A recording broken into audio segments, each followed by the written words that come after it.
एक बार भगवान के सेवक ने भगवान से कहा, आप सारा दिन मूर्ति बनकर खड़े रहते हैं, आज आपकी जगह मैं आपका रूप धारण कर लूंगा और आप आराम से घूम आओ।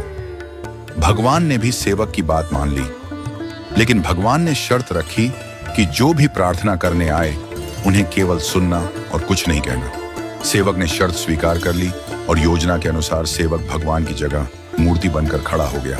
पहला व्यक्ति जो मंदिर में आया वह एक व्यापारी था। उसने भगवान से कहा, भगवान, मैंने नया कारखाना खोला है, कृपया उसे सफल बनाइए।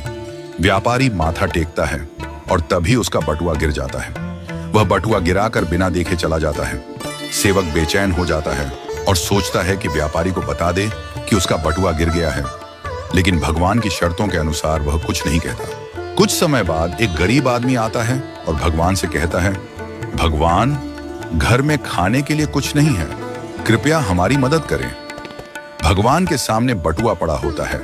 वह गरीब आदमी भगवान का धन्यवाद करता है और बटुआ उठाकर चला जाता है। फिर एक नाविक आता है और कहता है, भगवान, मैं 15 दिनों के लिए समुद्र की यात्रा पर जा रहा हूं, कृपया मेरी यात्रा में कोई समस्या ना हो। ठीक उसी समय व्यापारी पुलिस के साथ आता है और कहता है, यह नाविक मेरा बटुआ चुराकर भागा है। पुलिस नाविक को पकड़ कर ले जाती है। इस बीच सेवक बोल पड़ता है, बटुआ गरीब आदमी ने चुराया है।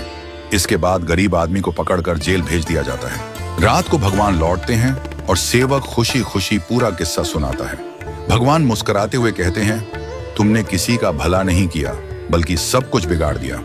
वे आगे कहते हैं, व्यापारी का बटुआ गिरना कोई बड़ा नुकसान नहीं था, वह गलत धंधा करता है, और अगर उसका बटुआ गरीब आदमी को मिल जाता तो उसके बच्चों को भोजन मिलता और उसकी परेशानियां दूर हो जाती। भगवान ने कहा, नाविक जिस यात्रा पर जा रहा था वहां एक तूफान आने वाला था। अगर वह जेल में होता तो उसकी जान बच जाती और उसकी पत्नी विधवा होने से बच जाती। भगवान ने यह भी कहा, कभी कभी जीवन में हमें समस्याएं आती हैं और हम सोचते हैं कि यह हमारे साथ ही क्यों हुआ, लेकिन हमें समझना चाहिए कि इसके पीछे भगवान की योजना होती है। भगवान ने हमें यह सिखाया कि जो भी होता है वह हमेशा अच्छे के लिए होता है, भले ही हमें वह समझ में ना आए। इस कहानी से यह शिक्षा मिलती है कि हमें भगवान पर विश्वास रखना चाहिए और जो भी घटनाएं घटित होती हैं उन्हें अच्छे के लिए मानकर स्वीकार करना चाहिए। भगवान की योजना हमेशा हमारे भले के लिए होती है और कभी कभी हमें उस योजना को समझने में वक्त लगता है।